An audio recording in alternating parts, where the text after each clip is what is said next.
بسم اللہ الرحمن الرحیم۔ السلام علیکم۔ سیدنا عمر رضی اللہ تعالیٰ عنہ کے بارے میں سیدنا علی رضی اللہ تعالیٰ عنہ کے تاریخی کلمات۔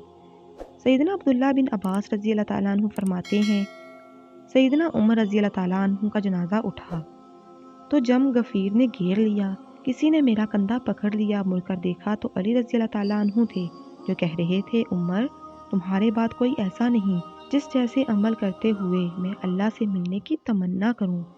اللہ کی قسم مجھے تو پہلے ہی یقین تھا کہ اللہ تمہیں تمہارے دونوں ساتھیوں کے ساتھ رکھے گا، اس لیے کہ میں اکثر نبی کریم صلی اللہ علیہ وآلہ وسلم کو یہی فرماتے سنتا تھا، میں اور ابو بکر عمر گئے، میں اور ابو بکر عمر آئے، میں اور ابو بکر عمر داخل ہوئے، میں اور ابو بکر عمر باہر آئے، یعنی جو زندگی کے ساتھی وہ قبر کے بھی ساتھی۔ سبحان اللہ۔